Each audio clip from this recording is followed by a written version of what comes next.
Marine, je voulais remercier du coup les organisateurs du projet prototype et les porteurs de projet prototype de nous donner l'occasion de nous exprimer sur ce sujet des compétences dans un cadre de transition très important comme on l'a vu ce matin. J'ai donc l'honneur d'animer cet après-midi la première table ronde. Alors vous avez déjeuné, donc j'espère que je ne vais pas vous endormir. On va essayer justement d'être très dynamique avec nos invités pour animer, pour avoir, disons, une table ronde riche et diversifiée, parce que les profils sont très complémentaires. Donc ça va être, à mon avis, très intéressant. Donc je ne veux pas monopoliser la conversation plus longtemps. Je vais donc donner les consignes pour l'organisation, le déroulé de cette table ronde. Donc elle sera en 3 temps. Un premier temps qui va être donc sur plutôt l'état des lieux de la situation actuelle, sur cette double transition qui a été largement évoquée ce matin, qui concerne à la fois la transition, on va dire, numérique, avec l'utilisation des technologies digitales pour la production de nouveaux produits. Donc, on a bien cette double transition. Et aussi dans un contexte, évidemment, de réduction de l'impact environnemental des voitures, pour le dire comme c'est, et vers on va dire une mobilité plus large, du secteur automobile vers plus de mobilité. Donc, un premier temps autour d'un état des lieux de la situation actuelle. Puis, dans un deuxième temps, on fera un peu de prospective pour que vous nous donniez, en fait, chacun, au regard de vos expériences, de vos connaissances, de votre passé, etc., tout ce que vous pouvez nous amener sur le sujet, sur quel sera à quoi ressemblera ce secteur automobile en 2030-2035. On a eu des éléments ce matin, mais vraiment concrètement, dans vos domaines d'activité, dans vos entreprises, et sur la question de la formation. Dans un troisième temps, on abordera les voies qu'il faut suivre pour réussir cette transition. Donc, d'une part, les barrières qu'il nous faut lever pour ce faire, et puis les leviers à activer. On avait évoqué dans la réunion préparatoire des aspects réglementaires, des aspects politiques, des aspects formation. Donc, on peut élargir sur, on va dire, moins étroit que les aspects purement techno ou entrepreneuriaux. Et puis, en conclusion, chacun des participants à cette table ronde nous donnera en fait un message clé qu'il veut faire passer à l'auditoire sur ces sujets-là. Alors, on va commencer par donc ce premier temps, et je vais demander à chacun donc de nos invités de commencer par se présenter, de présenter son entreprise, son organisation, pour que dans le public vous ayez le cadre dans lequel la personne vous puissiez vous exprimer. Alors, vous n'avez pas d'inconvénient que je commence par la droite? Bonjour à tous. Donc, moi, c'est Adrien Citer. Je suis employé de la société Technogène Stratégie. Je suis responsable de 7 bureaux d'études, 6 sur Lyon et 1 sur Aix-en-Provence. Les bureaux d'études dans les systèmes embarqués, donc sûreté de fonctionnement, système, laboratoire électronique grande puissance, développement logiciel,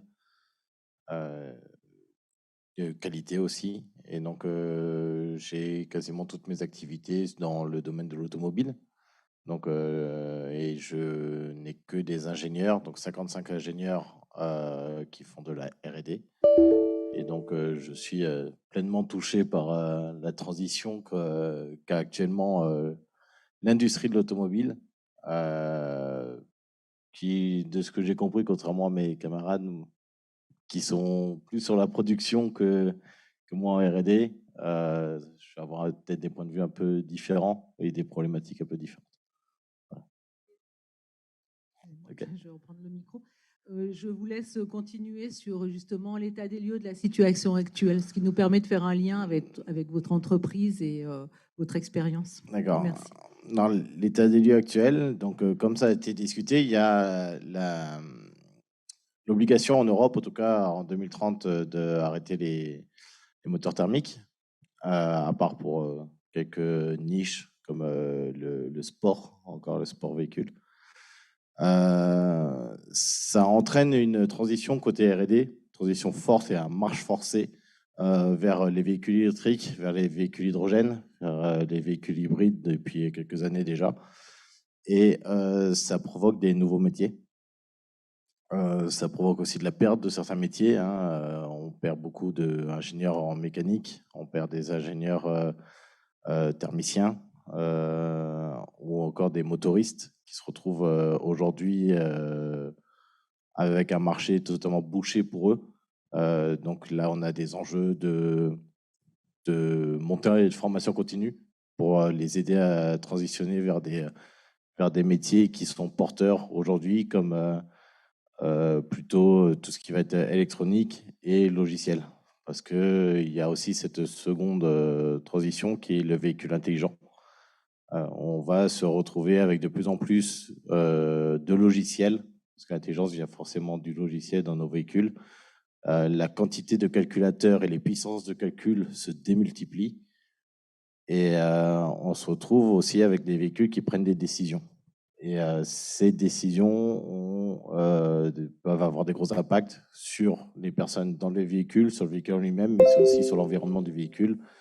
Et il y a tous ces nouveaux métiers que sont, comme disait, j'ai oublié son nom, mais la personne de FI au RH, il y a tous ces nouveaux métiers autour de la cybersécurité et autour de la sécurité de fonctionnement, qui sont des métiers qui existaient soit dans le domaine de l'IT pour un, soit déjà dans d'autres domaines comme l'aéronautique ou le ferroviaire pour l'autre.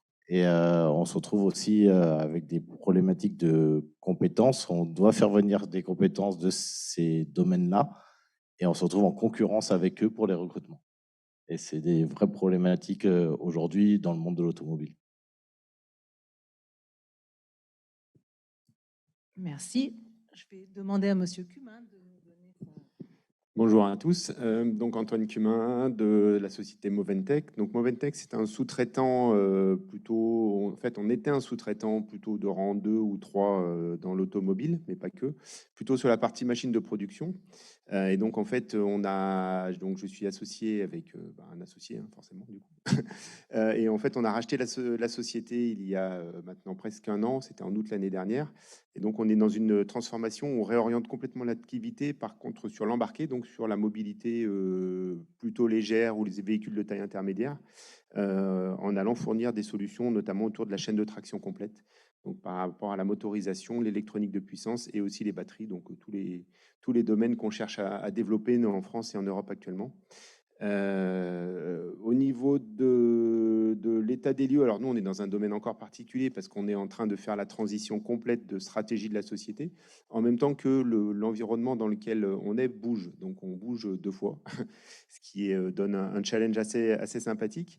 Mais c'est vrai qu'on voit aujourd'hui une transition de la mécanique, qui était un des axes forts de l'industrie automobile de manière générale, bouger vers toutes les compétences, que ça soit l'électronique, hein, qui prend une part très forte, l'électricité, on va dire l'électrotechnique, avec tout ce qui tourne autour de la batterie et de la distribution de puissance, et puis aussi le software, hein, qui est forcément un incontournable, et on le voit aujourd'hui, les véhicules qui émergent, hein, et qui marchent fort, on prend l'exemple forcément de Tesla là-dedans, sont sur une base software hyper forte et du coup arrivent à se démarquer. Donc il faut faire un accompagnement de toute cette transition au niveau donc des métiers en eux-mêmes. Et puis en dehors de ça, on a aussi le besoin de s'organiser autour de l'organisation profonde des équipes et de la production de manière générale. C'est-à-dire qu'on passe sur, nous, on a fait le choix de quitter la grande série pour plutôt s'orienter sur le marché de niche et travailler sous forme de projet.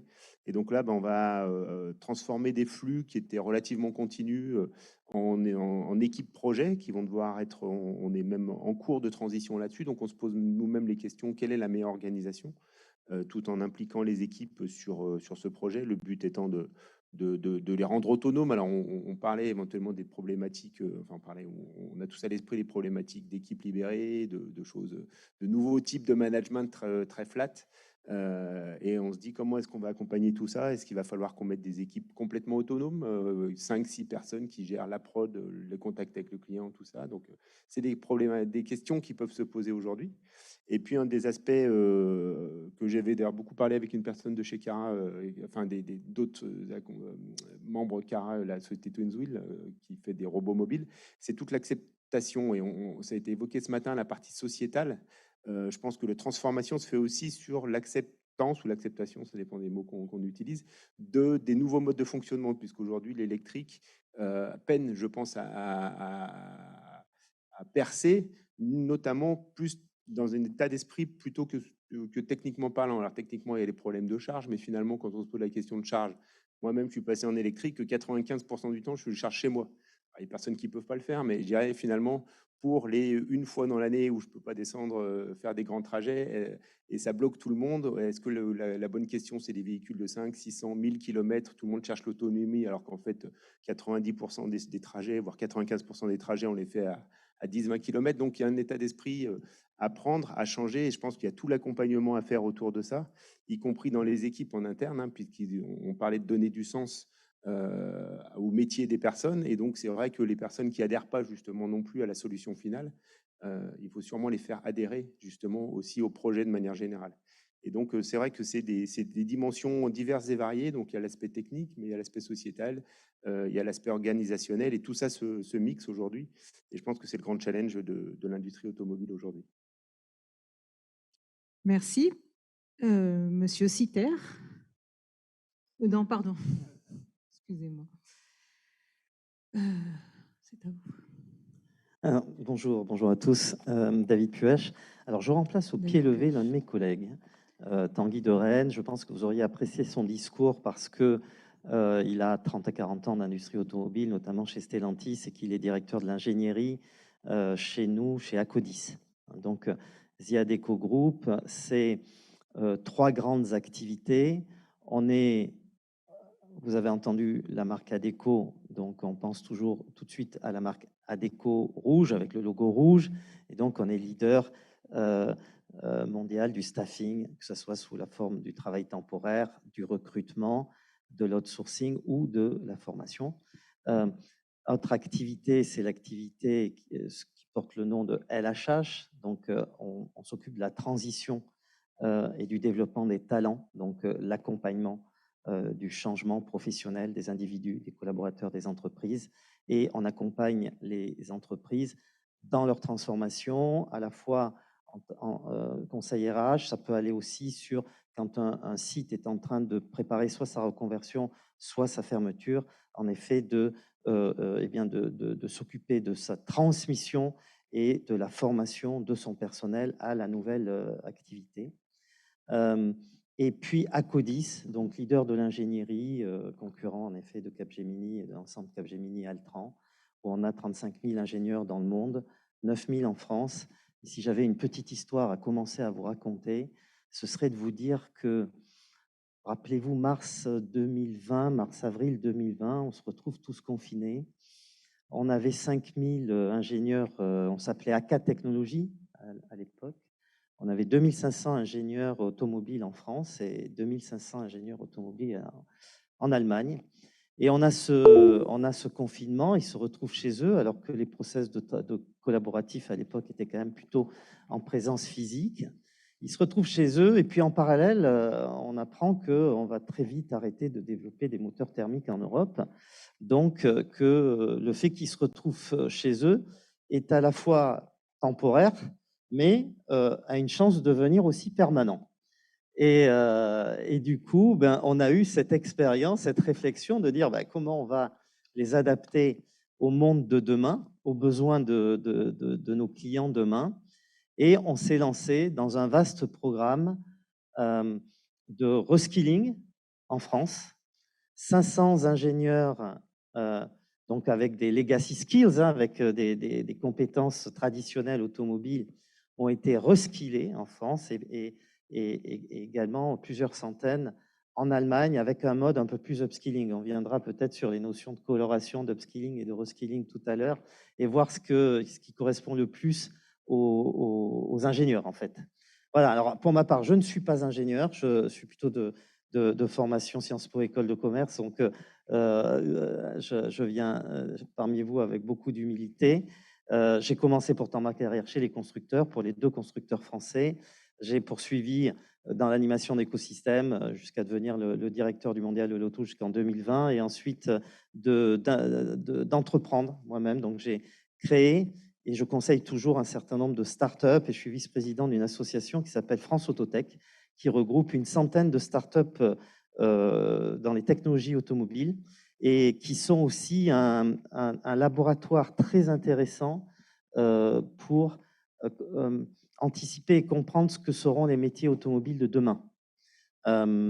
Et d'ailleurs, il y a tout autant même plus, alors que l'automobile était un métier d'ingénieur, il y a tout autant de marketeurs et de commerçants, j'allais dire, que d'ingénieurs. Voilà, pour me présenter. Autre sujet, et je vais mettre les pieds dans le plat du coup. Cette expérience en fait, d'assurer que nos ingénieurs automobiles restent pertinents pour les besoins de nos clients et mes expériences de start-upper aussi m'ont amené à la conviction que l'automobile n'est pas un device technologique comme un autre. Avec un téléphone, avec un ordinateur, on accepte plusieurs fois par jour, un peu moins désormais, peut-être plusieurs fois par semaine ou plusieurs fois par mois, de le rebooter. Et que l'automobile, ça ne marche pas comme ça. Que chez les constructeurs et les équipementiers, on est élevé à cette notion de risque qui fait qu'on se permet un accident, aller, on va dire, tous les milliards de kilomètres, et que d'entrée, on a cette formation ou cette déformation, et qu'il est extrêmement difficile de faire rentrer dans nos écosystèmes des ingénieurs, des gens qui viennent de la tech, parce que on ne va pas avoir la même culture. Et pourtant, aujourd'hui, il faut collaborer ensemble. Donc, moi, les pieds dans le plat que je mets, c'est que il n'y a rien de mieux qu'un ingénieur automobile avec des legacy skills et notamment de la mécanique ou du manufacturing pour accompagner les constructeurs automobiles dans leur mutation, y compris les mutations vers la softwareisation. Il n'y a rien de mieux. Pour autant, il est indispensable de créer des ponts et des collaborations avec les ingénieurs et les techniciens, les spécialistes qui viennent de la tech. C'est ce que font nos constructeurs et nos équipementiers en allant développer des partenariats avec les GAFAM, en allant recruter chez Amazon, Ned Curry, le CTO de Stellantis, vient d'Amazon, et quelques nouvelles recrues au sein du groupe. On reviendra sur d'autres exemples si vous le souhaitez. Et je trouve plus intéressant d'aider nos ingénieurs legacy à faire le pas de la tech, à apprendre à collaborer en écosystème à l'intérieur des entreprises, bien sûr, parce qu'il faut intégrer ces gens qui viennent d'Amazon ou de Google, hein, mais donc il faut apprendre à collaborer en interne. Hein. Moi, je viens d'un monde où les services chez les constructeurs étaient hyper cloisonnés. Voilà. La stratégie de la marque client chez Citroën auquel j'appartenais, c'était des ESCP. La DSI, c'était des X. Le marketing produit, c'était des HEC. Donc, on collaborait bien à l'intérieur de systèmes où on avait partagé à peu près les mêmes connaissances, les mêmes enseignements, mais également où on s'était créé une culture commune. Et à l'intérieur de cette culture commune, eh bien, on savait collaborer. Donc, il faut apprendre à collaborer avec des gens que l'on intègre de nouveaux univers. Il faut apprendre à collaborer dans des écosystèmes d'innovation. Donc, on peut citer la Software République de Renault, 6 membres, Renault, Atos, ST Microélectronique, Dassault, Thales et Orange. Donc, pour tout de suite développer des projets qui ont une vision tout de suite du passage à l'échelle, parce qu'on s'appelle Renault et parce qu'il faut servir les projets produits, le plan produit existant. Et puis aussi, je crois aussi, et c'est aussi un sujet d'attractivité pour les métiers de l'automobile d'aujourd'hui et de demain, je crois aussi indispensable l'écosystème en open innovation, c'est-à-dire parfois collaborer un peu gratuitement avec des entreprises qui vont faire partie de l'écosystème ouvert de la mobilité, donc dans le bâtiment, dans la route, dans le banking, dans l'assurance, etc. Donc, innover en écosystème ouvert. Et ensuite, quand on a des projets, on referme un peu la porte et puis on crée des produits. Hein. On a plein d'exemples actuellement. Mais voilà, il y a plein de nouveautés qui se présentent aux ingénieurs automobiles et plein de nouveaux terrains de jeu et d'excitation. Merci, Monsieur Pouech, et excusez-moi d'avoir mangé votre nom au dernier moment. C'était malheureux. Après cette présentation de 3 entreprises, justement, avec des choses très concrètes, je voulais donner la parole à Monsieur Daniele Monti pour la partie formation, et puis on terminera avec Monsieur Damien Daera pour une vision plus large sur la filière à travers le pôle de compétitivité CAR. C'est à vous, Monsieur Monti. Oui, merci. Bonjour à toutes et à tous. Daniele Monti, je suis partenaire chez Rocholi Development, petit cabinet de conseil qui s'occupe typiquement de 2 choses. Une chose, c'est dessiner des scénarios d'anticipation du futur pour des marchés, pour des entreprises qui veulent qu'on comprenne mieux qu'est-ce qui va se passer dans leur secteur dans les 5-10 ans suivants. Et en plus de ça, on les aide aussi à dessiner un parcours pour mettre en concret toute réflexion au niveau stratégique et contexte. Deuxième chose, réorganisation de modèle business et modèle opérationnel. Donc, encore une fois, transformer la façon de travailler d'une entreprise avec tous ceux qui est impliqué dans ça. Et donc, la gestion du changement, la gestion de la transformation aussi des personnes et de la formation ou changement de la formation et upskilling, reskilling des gens. Donc, ceci dit, qu'est-ce qu'on voit pour l'instant sur ces sujets de chez nous? Bon, je dirais, je suis encore une fois un peu agressif en disant ça. Le problème est pas choisir une compétence, une autre compétence, une façon, mais de changer un paradigme. Donc, ce qui est mis en discussion maintenant, c'est le paradigme complexif de la formation, de qu'est-ce qu'il faut voir. Pourquoi ça?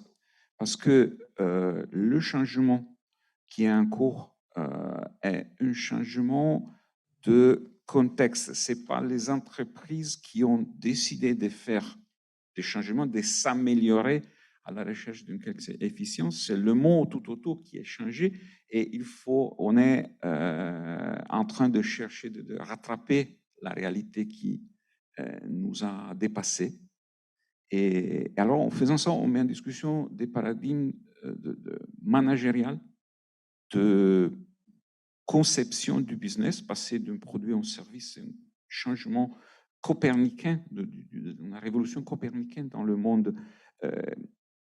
Au début, pour le top, pour les propriétaires d'une entreprise familiale ou pour le management d'une entreprise managériale. Et ici, ça descend à tous les niveaux. Et donc, formation, qu'est-ce qu'on voit? On voit qu'il faut changer la façon de livrer la formation. On a eu des exemples, prototypes dans lesquels nous sommes coordinateurs, partenaires du projet. C'est exactement l'idée de chercher de changer le paradigme de la formation, de la transformer. C'est changer le sujet sur lequel on fait de la formation. Il y a un monde de compétences, je dirais, sociales, qui est très peu développé, typiquement dans l'industrie manufacture. Et donc, sur ça, il faut travailler. Pourquoi? Parce que le travail en équipe, les différentes compétences et les provenances différentes, non plus homogènes comme il l'était. C'est un défi adjonctif. Donc, avant de trouver la bonne mix de compétences techniques, le problème est, est-ce que ces gens-là seront capables de travailler ensemble pour développer quelque chose pour l'entreprise, des valeurs pour les clients? Et donc, il faut partir de ça. Parce que c'est la métaphore dans le sport d'équipe. Il ne suffit pas le grand champion il faut toute l'équipe au service de ça. Et donc, ça, c'est une compétence que peut-être très souvent oubliée, très souvent considérée comme mineure ou secondaire. Et ça revient en urgence comme quelque chose de très important, par contre. Bon, alors, je m'arrête parce qu'on continue la discussion après. Pour la partie prospective, merci, Monsieur Monti. Damien Daïra, pour Cara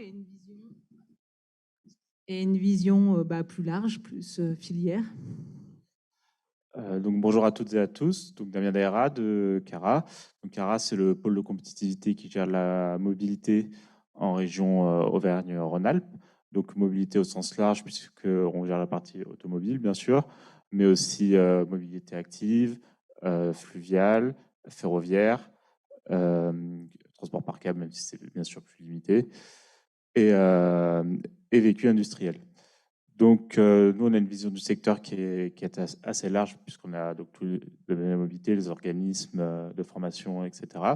Donc, on se rend bien compte des difficultés de chacun, notamment des entreprises aujourd'hui à recruter dans l'industrie, parce qu'on parle beaucoup du redéveloppement industriel en France. Mais avant de remettre des usines, il faut remettre des compétences. Aujourd'hui, on sent bien qu'on les a perdues, ce qui est un vrai paradigme. Donc aujourd'hui, on travaille beaucoup les organismes de formation pour retrouver ces compétences, pour les relancer et pour les rendre de nouveau attractives. Et l'attractivité du secteur, c'est bien sûr une problématique majeure. On se rend bien compte aujourd'hui qu'attirer les jeunes dans des entreprises, on va dire, qui apparaissent un peu old school dans leur démarche, dans leur façon de manager, et on l'a vu tout à l'heure avec la présentation de FI, c'est compliqué. Et pour fidéliser les collaborateurs, on se rend bien compte de tout ce qu'il faut mettre en place. Au-delà de ça, donc pour la partie automobile, on parle souvent de l'attractivité dans le sens où aujourd'hui l'automobile n'attire plus. Je pense que c'est faux. Aujourd'hui, le problème de l'automobile, aujourd'hui, vous dites à un jeune d'aller travailler chez Tesla, il va vous regarder avec des étoiles dans les yeux. Donc, le problème, c'est pas l'automobile, c'est plus la méthodologie autour. Et aujourd'hui, dans un secteur multiconcurrentiel, les compétences de cybersécurité, de développement informatique, de software ne sont pas liées qu'à l'automobile. Bien au contraire, aujourd'hui, avec ce type de compétences, vous pouvez dans n'importe quel secteur ou presque. Et aujourd'hui, les mobilités, donc l'automobile, doit s'adapter à cela et rendre attractifs leurs offres. Donc leur management, la façon d'organiser leurs ressources humaines, les avantages, les inconvénients, etc. Et ça, c'est des nouveaux paradigmes auxquels doivent faire face les acteurs du secteur pour vraiment évoluer et rebooster l'emploi dans ces filières. Je pense qu'on va aller après plus loin dans... Comme vous voulez, si vous voulez en terminer là, merci. Alors justement, du coup, on va regarder un peu à l'horizon 2030, 2035. Ce matin, on nous a indiqué effectivement que c'était 2035 une échéance très forte pour les pays de l'Union européenne. Et donc, du coup, beaucoup de transformations à la fois sur les produits et puis les process de production. Et pour le sujet qui nous intéresse, leur impact donc sur les compétences et la question de la formation. Donc, on va essayer de tenir tous ces sujets. Et j'en oublie un qui est quand même, du coup, les technologies 4.0 qui sont aussi pour la transition numérique un point d'appui important pour ces nouveaux process de production. Donc, on a là un ensemble d'axes de développement ou de transformation très importants qu'on va essayer de tenir là avec une table ronde un peu courte. Mais voilà. Donc, je vais commencer par, du coup, Monsieur Cumin pour Move & Tech. nous donner justement votre vision à 2030 sur ces sujets et comment vous positionnez l'entreprise, comment vous la transformez et l'impact sur les compétences. Donc, au niveau de la transformation, c'est vrai qu'il y a forcément déjà la partie formation, qui est quelque chose qui aujourd'hui est crucial, hein, la formation telle qu'elle est connue de base. Donc, il y a forcément tout un plan d'accompagnement aux nouvelles technologies. Et je dirais que ça se gère même en dehors de l'aspect RH, ça se gère au niveau global de la société. C'est-à-dire que ça se gère plutôt, les transformations se gèrent au niveau projet. Par exemple, nous, on veut développer une compétence d'assemblage de packs de batterie. Personne n'a fait de batterie jusqu'à maintenant. Et donc, c'est vraiment un accompagnement complet de la société. C'est-à-dire formation des personnes, certification. Il va falloir acquérir des nouvelles technologies d'assemblage. Il va falloir acquérir du stockage. Il va falloir avoir des nouveaux partenaires au niveau transport, on a des cartons, parce qu'on était un centre logistique, il va falloir des cartons. Donc, il y a un accompagnement complet de la transformation à tous les niveaux de l'entreprise, et donc ça se gère par un projet complet. On n'est plus sur, on va recruter des personnes qui savent faire, on ouvre un projet directement il va falloir qu'on fasse tout ça et qu'on collecte les informations autour de cette partie. Et donc ça, c'est un des points, je dirais, pour les nouvelles compétences qu'on va ouvrir. Et puis, en effet, par rapport à l'apport des jeunes, et ce qu'on avait dit, c'était comment est-ce qu'on rend attractif les sociétés, comment est-ce qu'on donne du sens à nos métiers. Et donc, dans ce cadre-là, il faut qu'il y ait une sorte de mentorat qu'on avait aussi évoqué ce matin avec la personne de chez EFI, c'est-à-dire que tout l'ensemble de l'entreprise soit partie prenante dans le projet de l'entreprise. Donc, pour ça, il y a un gros accompagnement qui est fait aussi au niveau des différents salariés. Le projet d'entreprise aujourd'hui se définit. Donc, nous, on a commencé dans le cadre du retournement stratégique par travailler sur 2 axes en parallèle. L'ADN de l'entreprise. On a fait des journées avec les personnes qui étaient les plus anciens dans l'entreprise et leur a dit, voilà, quel est l'ADN de l'entreprise, quelles sont les valeurs, le socle sur lequel on va pouvoir s'appuyer. On a ensuite bâti avec mon associé la partie stratégie long terme, où est-ce qu'on veut aller. Et aujourd'hui, on est dans le cadre de définir, je dirais, le tronc de l'arbre. On a mis les branches, on avait mis les racines, et aujourd'hui, on va mettre tout ce qu'il y a autour. Et tout ça, on le bâtit avec l'ensemble de l'entreprise pour qu'en fait, ça se fasse de manière naturelle. Cette transformation s'accompagne par l'ensemble de l'entreprise. Donc aujourd'hui, d'où ce plan 2030, justement, qui est important, puisqu'on veut être un acteur incontournable de la mobilité à 2030, c'est justement de tout ce projet d'entreprise complet qu'on construit autour de ça. Merci, Monsieur Cumin. Je vais demander à Monsieur Citer, qui, avec ses bureaux d'études et donc ses problématiques en R&D, comment, justement, à 2030, cet impact sur les métiers de la R&D. Donc, vision 2030-2035. Alors, il faut se rendre compte que depuis ce matin, on parle beaucoup des transitions qui sont en cours. Comme on a dit, l'arrivée des technologies de l'IT avec la cybersécurité, de d'autres domaines industriels avec la société de fonctionnement. Mais si on se projette à 2030-2035, ce n'est pas suffisant. 2030-2035, c'est les véhicules autonomes, les véhicules communiquant entre eux, les véhicules communiquant avec sur des sites, sur des villes intelligentes et communiquant avec des réseaux centraux. Toutes ces choses-là va encore être une véritable révolution dans les véhicules. Aujourd'hui, ce qu'on parle dans les transitions actuelles, au niveau des compétences, on est déjà en retard parce que c'est des choses qui rentrent en industrialisation. 2030-2035, là, les choses dont je parle, c'est des choses qui sont dans des étapes d'innovation, mais qui devront rentrer en industrialisation à ces dates-là, qui vont demander encore des nouvelles compétences. Des compétences qui, pour le coup, seront au corps aujourd'hui du domaine de l'intelligence artificielle, donc de l'IT, du big data, qui sont un peu des mots-clés, des mots buzz aujourd'hui, la data science, toutes ces choses-là, mais tout ça arrive dans l'automobile. Et ça n'arrive pas au niveau des chaînes de production, parce que je pense que c'est déjà en place depuis un moment dans ces deux-là. Ça arrive dans les produits, dans la R&D, et c'est encore des compétences qu'il va falloir anticiper. Et qu'aujourd'hui, je ne connais pas d'entreprise personnellement qui a pris le pas, du moins dans le domaine de l'automobile, d'essayer d'anticiper ces besoins R&D-là, à part dans quelques cellules d'innovation. Et c'est là des choses qu'il faut anticiper.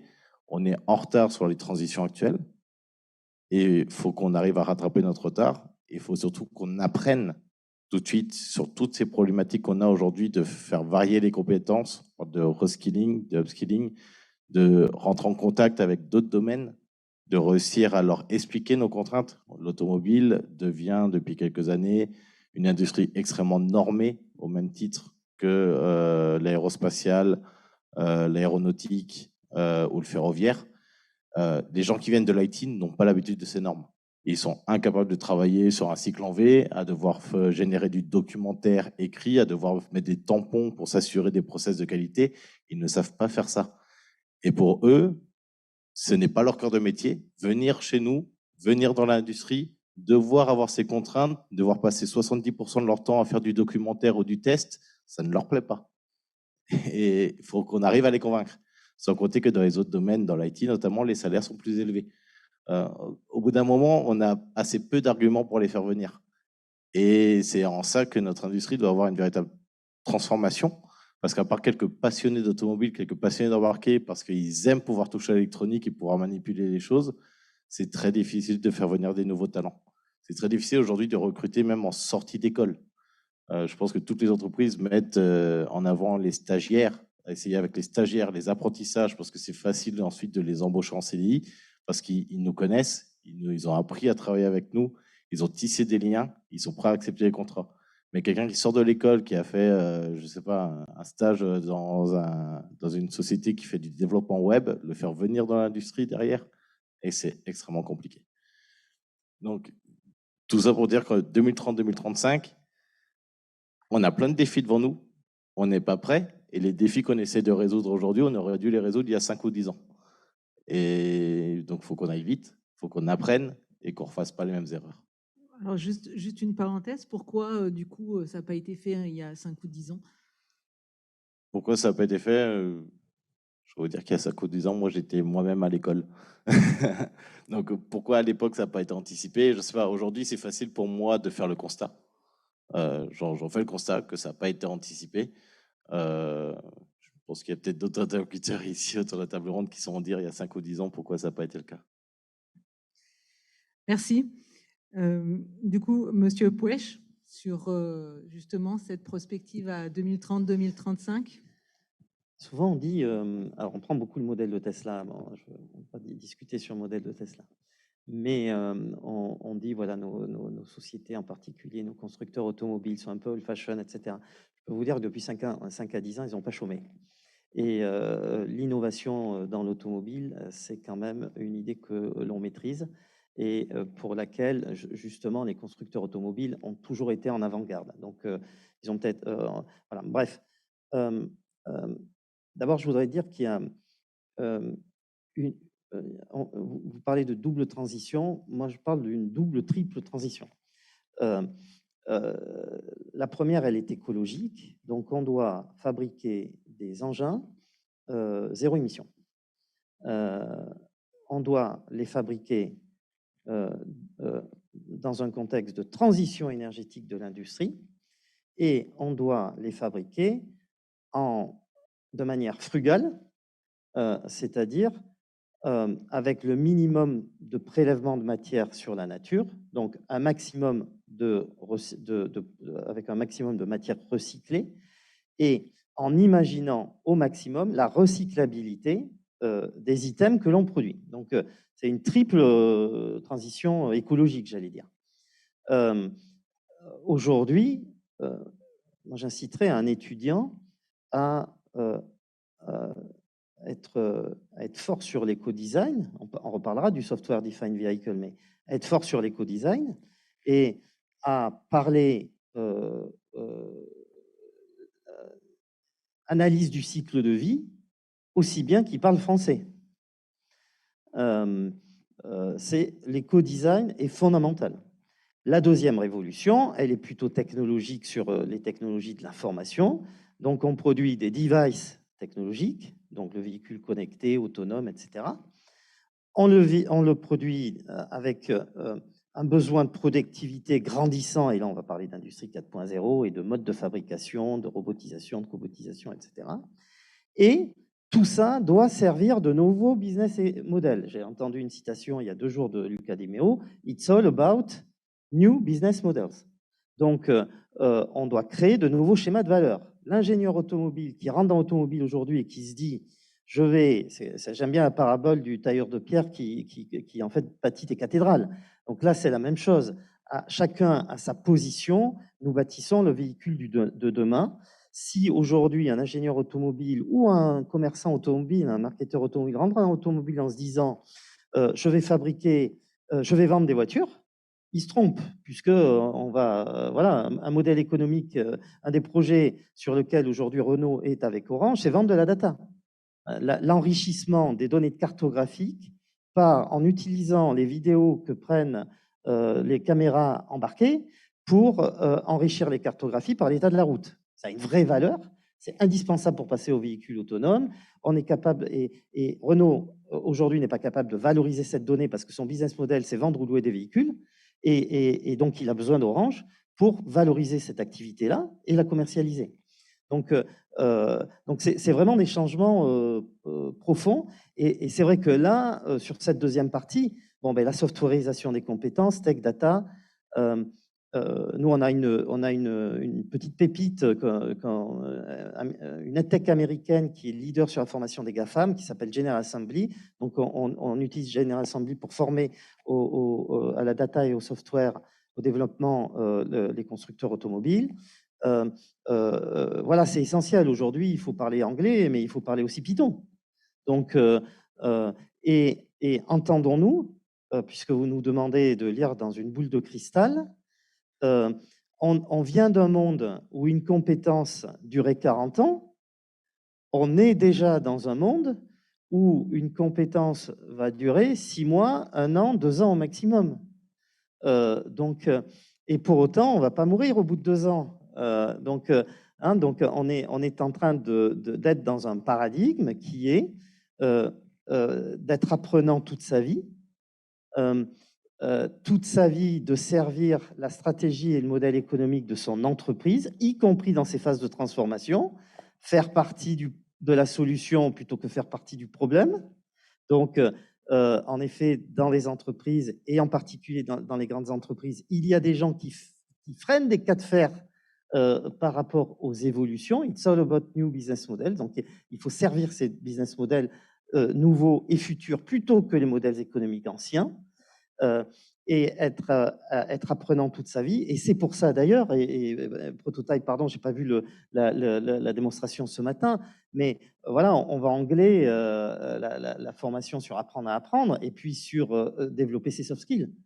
Voilà, je ne sais pas si je réponds. Alors, autre élément, pour savoir de manière quasiment exhaustive les compétences automobiles à l'horizon 2030, on est en train vraiment de se projeter, là, c'est vraiment de l'anticipation 2035. Hein.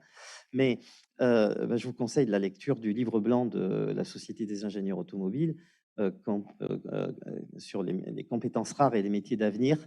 C'est quasiment exhaustif. Il manque juste, mais si vous voulez, on pourra y revenir, il manque juste la dimension hydrogène, parce que le document est sorti il y a 2 ans et n'a pas été encore updaté justement, peut-être Caroline Cohen en a parlé ce matin, il y a une mise à jour de la position de la PFA, donc l'industrie automobile française, sur l'accélération de l'hydrogène. Et donc, ces compétences ne font pas encore partie du livre blanc, de la prochaine mouture certainement. Merci, Monsieur Peuch. C'était une question, d'ailleurs, on avait évoqué avec Monsieur à table tout à l'heure, en relation avec la présentation de Madame Danière ce matin. Comment on arrive, elle commençait son exposé en disant finalement on a une visibilité à 1 semaine, quasiment, pour l'entreprise. Et en même temps, elle nous parle de recrutement et de compétences à des dizaines d'années avec des compétences technologiques qui vont évoluer tous les 1 an et 2 ans. Et je me disais, mais comment on fait concrètement pour arriver à faire tenir toutes ces contraintes et arriver à faire avancer une entreprise? Donc, bon, j'ai pas eu l'opportunité de lui poser la question, mais ça m'a interpellée sur ce sujet. Tout en développant la diversité au sein de nos effectifs. La mixité est un vrai sujet pour nous. J'ai une petite conviction pour avoir été un homme dans l'automobile, c'est que si on les remisait autant, les autos, quand elles étaient en concession, c'est qu'elles avaient été juste conçues par des hommes qui représentent la moitié de la population. Donc, on est pour la mixité. Il n'y a pas encore la mixité dans les écoles d'ingénieurs. Donc, fatalement, on sera toujours un poil en retard par rapport à l'évolution de la société. Et un petit claim, c'est que grâce à la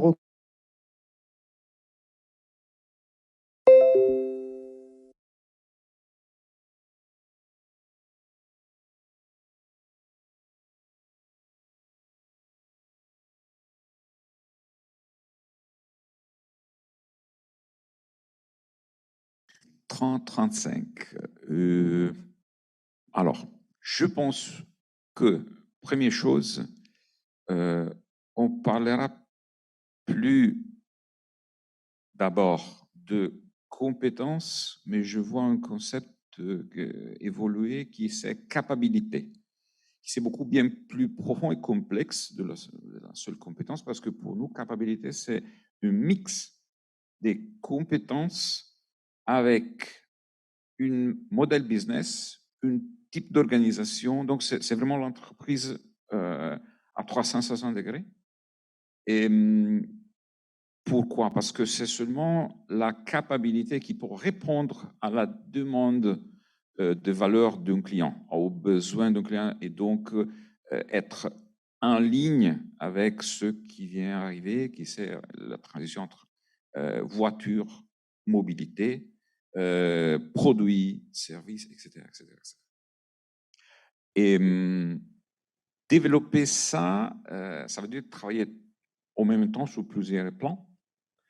Et, mais nous pensons que c'est un critère pour mettre ensemble et donner une ordre logique et une rationalité à tous ces différents éléments qui, pris individuellement, risquent de créer la panique.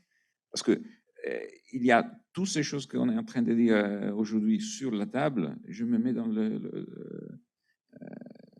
dans les rôles de manager, de top manager qui doit décider. Et bon, ok. Et alors demain, qu'est-ce qu'on fait? D'où on part pour faire ce qu'on doit faire? Parce que c'est tellement de choses que le risque est la paralyse de décision parce qu'on ne peut pas donner les bonnes priorités. Alors la bonne priorité, c'est d'imaginer exactement qu'est-ce que va être la mobilité. Peut-être. Qu'est-ce qu'il faut savoir faire en termes de capacité, qu'est-ce qu'il faut savoir faire pour ça.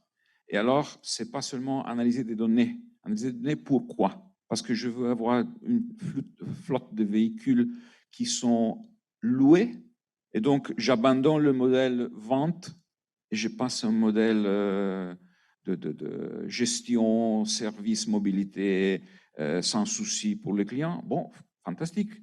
C'est exactement le modèle à lequel les clients sont habitués avec tous les autres services. Mais une voiture, ce n'est pas un service comme les autres. Ce n'est pas dématérialisé comme des autres services. Donc, il y a toute une complexité, mais c'est la seule façon, selon nous, pour aligner toutes les parties prenantes au corps de l'entreprise. Et pourquoi on ne l'a pas fait? Parce que ça m'intéresse, c'est une question très intéressante. Honnêtement, on n'a fait pas des analyses dédiées, mais je pense une chose que Clayton Christensen a écrit il y a 30 ans, plus ou moins, le dilemma des innovateurs, je ne sais pas la traduction française, Innovators Dilemma. Et c'était à propos du fait que le leader de marché, parfois, ils perdent leur position simplement parce qu'ils continuent à bien servir leurs clients. Donc, ils font rien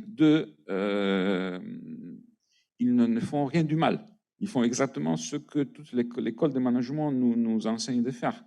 Écoutez vos clients, répondez aux besoins de vos clients. Malheureusement, Christensen disait, le problème est que de temps en temps, les clients changent. Et donc, un nouveau type de client émerge.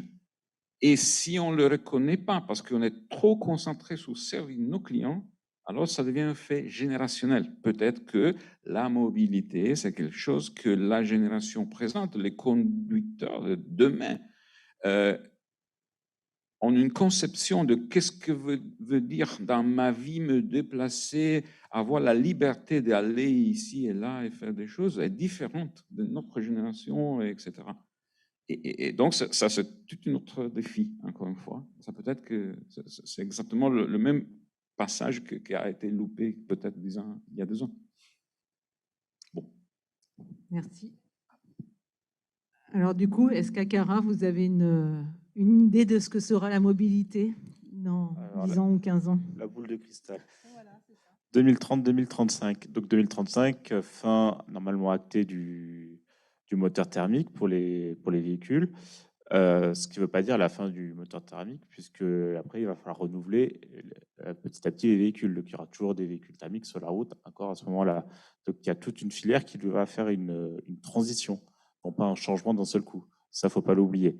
Donc, on a beaucoup, et nous, c'est l'avantage chez Cara, déjà le fait d'être multimodalité, donc d'acteurs historiquement quasiment full automobile, qui se réorientent vers d'autres mobilités, telles que bien sûr le vélo, les triporteurs, voire même le ferroviaire parfois, etc. Donc s'adapter petit à petit, trouver des nouveaux marchés, des nouveaux business pour changer de business model. Ça, c'est un fait certain. Au-delà de tout ça, il y a toute une filière amont et aval à changer. On parlait tout à l'heure de l'éco-conception, etc. Aujourd'hui, en France, on n'a pas de terres rares, c'est plus nouveau. Par contre, on apporte plein de voitures avec des terres rares dans leur batterie. Il y aurait peut-être des enjeux là-dessus pour mettre une filière en place autour de la recyclabilité de ces batteries, qui n'est aujourd'hui malheureusement pas encore en place, puisqu'on renvoie souvent ces batteries à l'étranger pour être traitées. Donc, c'est des choses qu'il faut aujourd'hui mettre en place et que les dirigeants sont en train de mettre des actions pour. Au-delà de ça, bien sûr, il y a tout l'aspect software, développement informatique, puisqu'une voiture aujourd'hui est plus un ordinateur qu'un véhicule. On voit bien d'ailleurs, ne serait-ce qu'aux publicités, on parle plus de la connectivité des véhicules que finalement du confort de conduite. Donc on voit bien aussi le changement qui a eu lieu à ce niveau-là. Et donc ces compétences doivent être développées. Et vous le mentionnez, il faut trouver des leviers pour être compétitif par rapport à d'autres acteurs, tels que n'importe quoi, le secteur banque et assurance, etc., qui vont aussi avoir des besoins en développement informatique, mais qui ont un rapport au travail différent. Donc, c'est les différents leviers qu'on essaie d'activer, vraiment, cet aspect, l'attractivité, pour vraiment attirer les jeunes dans ces formations à aller vers l'industrie. Industrie qui a été complètement mise de côté depuis les 30 dernières années, voire plus, qui a été délaissée au profit du service. Et aujourd'hui, on voit bien qu'il y a une volonté de réindustrialiser tout le pays. Et donc, il y a encore beaucoup de travail à faire là-dessus pour redynamiser ce secteur. Et enfin, pour la filière aval, vous l'avez mentionné, aujourd'hui, l'usage du véhicule est en train de changer complètement, de la mobilité. On voit bien que le rapport au véhicule personnel est complètement en plein changement. Aujourd'hui, tout le monde passe par un leasing, plus ou moins.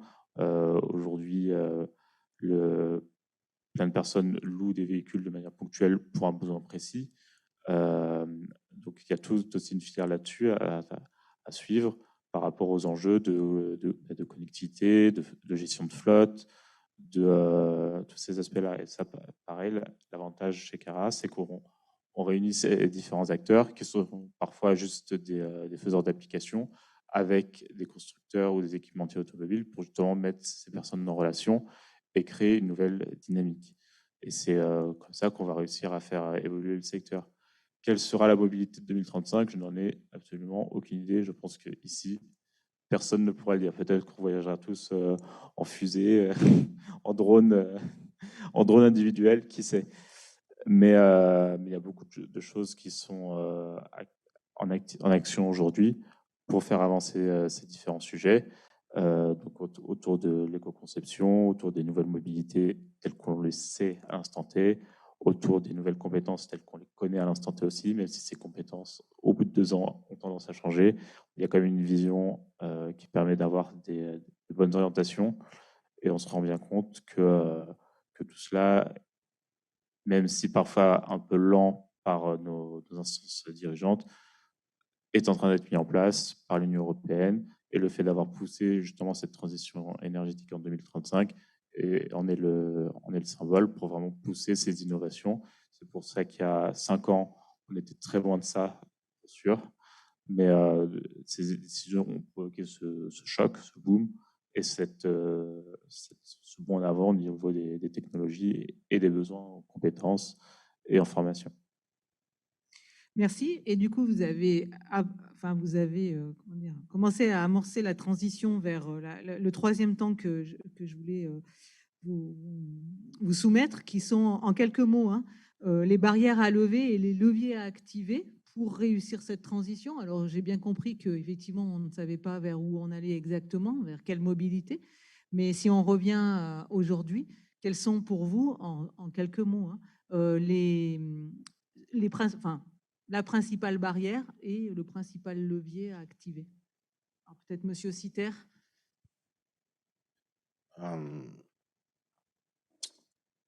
Aujourd'hui,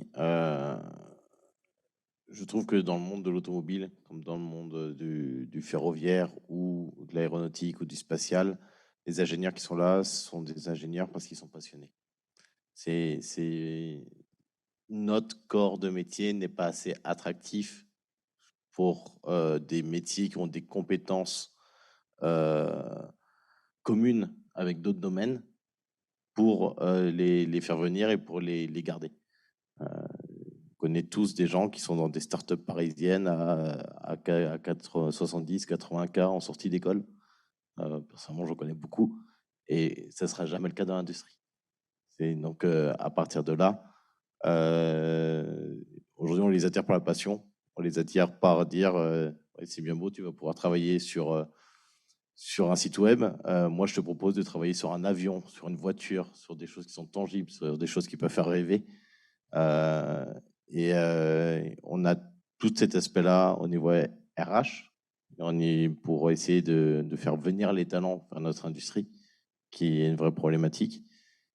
Et du coup aussi tout ce qu'on a parlé depuis ce matin, qui sont comment former les personnes qui sont déjà dans notre industrie, qui sont dans des métiers qui n'ont plus forcément beaucoup d'avenir dans notre industrie, comment revoir, réutiliser leurs skills, et comment les former à des métiers sur lesquels ils vont continuer à être pertinents pour nous. Et je n'ai pas personnellement de solution. Au niveau de mon entreprise, on a créé un institut pour pouvoir former les ingénieurs sur les nouveaux métiers. Mais on va chercher aussi des compétences à l'étranger. Aujourd'hui, il n'y a pas assez d'ingénieurs qui sortent des écoles françaises prêts à venir dans notre industrie pour pouvoir répondre à l'ensemble des besoins. Ce qui explique aussi la crise au niveau du marché aujourd'hui du recrutement au point de vue des entreprises. Comme disait ce matin EFI, c'est la guerre entre les entreprises pour recruter actuellement. Et c'est pas prêt de s'arrêter. Il y a beaucoup de recrutement à l'étranger. Là-dessus, on a des problèmes de quotas. Ils se remplissent très vite en France chaque année. Donc, il y a vraiment une réflexion complète à continuer à avoir et peut-être à travailler localement. Par exemple, aujourd'hui, on travaille entre personnes dans le sud-est de la France. C'est intéressant de travailler certainement ensemble parce que le bassin d'emploi, il est commun entre nous et à travailler ensemble sur comment le faire évoluer, sachant que la solution ne viendra pas forcément à l'échelle nationale. Merci. Monsieur Cumin. Je vois que Marine s'excite sur le timing. Oui, oui, on a encore. Oui, pas de souci. Alors, je vais juste dire du coup deux mots. Je pense que vraiment l'enjeu, c'est la flexibilité. Alors, il y a la résilience, hein, le mot qui est arrivé pendant le Covid. Tout le monde en parlait et personne ne savait ce que c'était avant, à part ceux qui ont fait des études de mécanique et des matériaux. Donc voilà, je pense que c'est vraiment la flexibilité qui va nous permettre. On ne sait pas où on va. On sait à peu près ce qu'on a, mais déjà, c'est bien de faire le point sur qu'est-ce qu'on a. Et puis après, va falloir être ouvert et discuter, réseauter, et puis voilà, ouvrir les antennes de partout pour s'adapter à ce qui arrive. Merci. Les barrières à lever, j'allais dire, c'est d'abord psychologique. Voilà. Il faut être prêt à se former toute sa vie, à s'adapter toute sa vie. Et il faut que l'entreprise, nous, aux IADECO Group, on dit les 20 prochaines années sont celles des ressources humaines. Au-delà des technos, on se rend compte que l'essentiel, c'est les hommes et les femmes. C'est les collaborateurs de l'entreprise. Les startups ont du mal à recruter, ont du mal à trouver les talents. On crée des ponts entre la recherche et les startups, on crée des ponts entre la recherche et les grandes entreprises. Et il faut aller beaucoup plus loin pour stimuler l'innovation.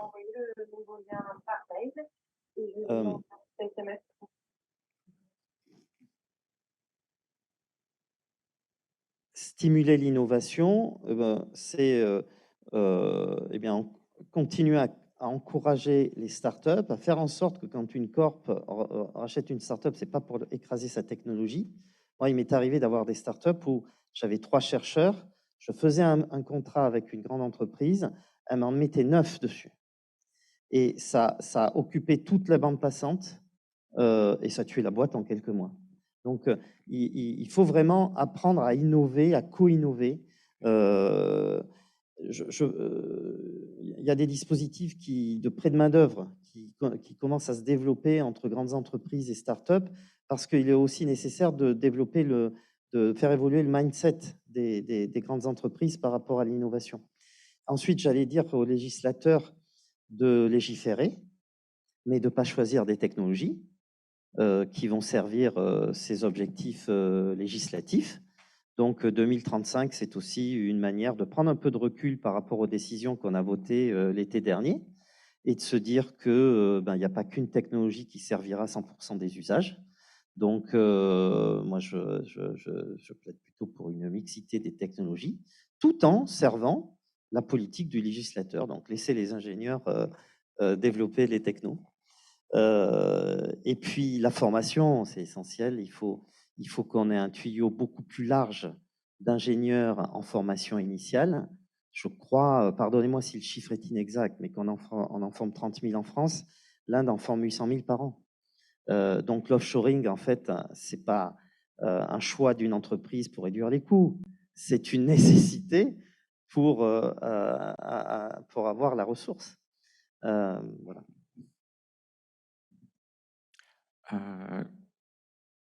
Je suis complètement d'accord.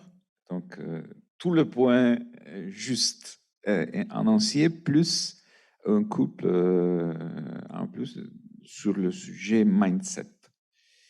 Je pense que, disons, niveau top management, premier point, c'est la vitesse.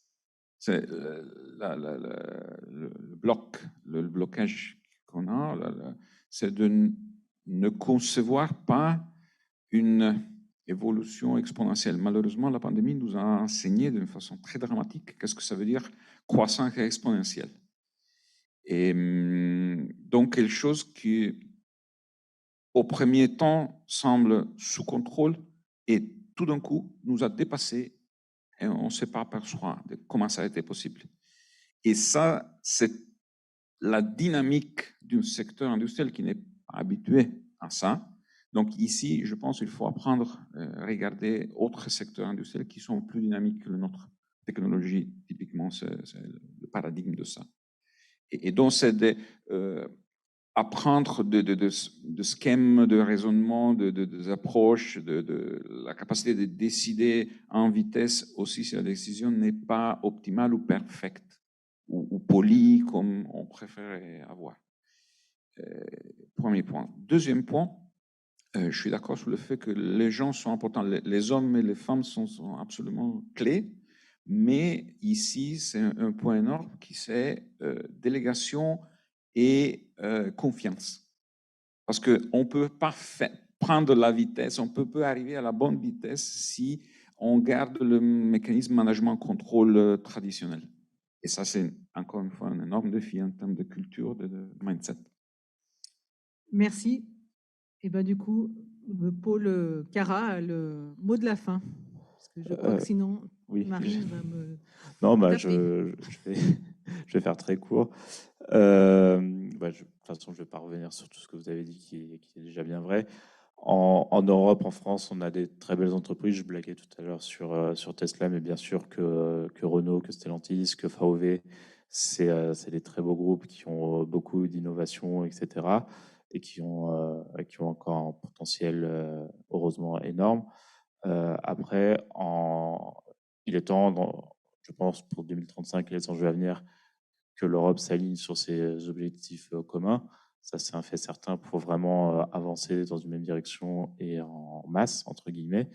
Et je pense aussi qu'il faut arrêter d'avoir honte, entre guillemets. Il y a des sujets sur lesquels on s'est fait dépasser. La batterie en est un, c'est un fait certain. À une époque, on avait les personnes, les entreprises d'Asie qui venaient voir en Europe comment on faisait.